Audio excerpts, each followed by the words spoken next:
This is the Thames Challenge Cup, Molesey Boat Club B against London Rowing Club B.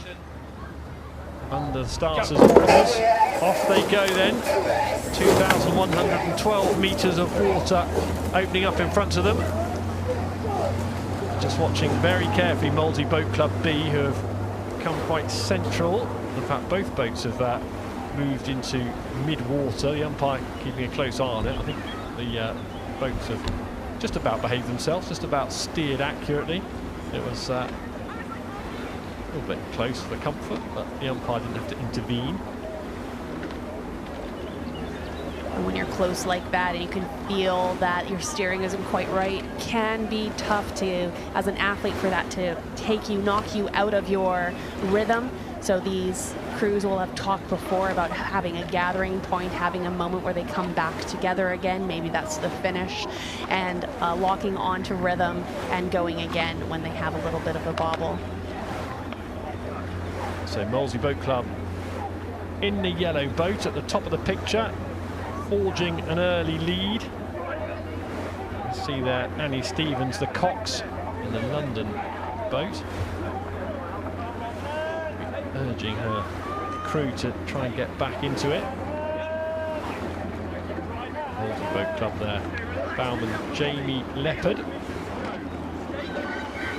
Mark Magill, Ollie Brew, Alex Delaney, Tom White, Thomas Burtwhistle and Rupert Singfield. I'll come back to him in a moment, and Harry Hetherington. Cox there in the red hat, Ben Rich.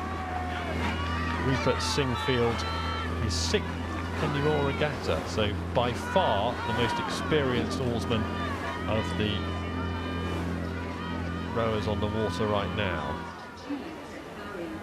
And as commentators, of course, we don't have favorites, but I did train with Molesey ahead of being on the national team, so exciting to see them bleed it black here on the course.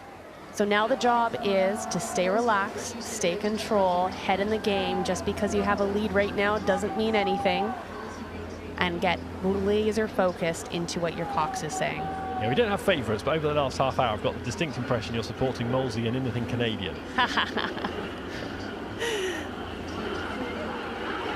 So, maybe pleased with what's happening on the wharf at the moment. Molesey have command. Beyond halfway in the race. So those blades, as they're going vertical, we call that going on the square. You're placing it straight into the water and pushing past that. Whereas in other boats, you might see them have stroke coaches where it's up to the bow or the stroke to keep an eye on what their rate of striking is and what their stroke rates are. The cox is in this boat. That's going to be their role. So they'll be looking at not just how many strokes per minute they're taking, but also the speed and how that's progressing. Starting with a faster split, ending with a faster split, and trying to be as consistent as you can through the middle.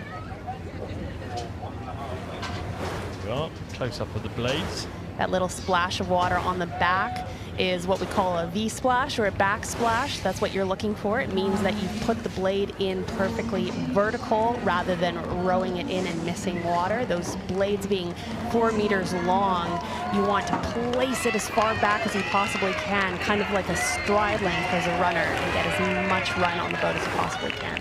Well, credit to London Rowing Club. You can see there they are thrashing away, trying to get back into the picture, but a good performance from Molesey Boat Club B. There's 2 B boats here. It's the Molesey Boat Club B that will win in front of the stewards, which is getting busy now. Quite a decent crowd in for this time on day 2. They'll be over the line with a length to spare. Actually, that doesn't necessarily tell the whole picture, because London Rowing Club put in a terrific burst at the end to make sure they win in touch at the finish line. But Molesey Boat Club B through against London Rowing Club B.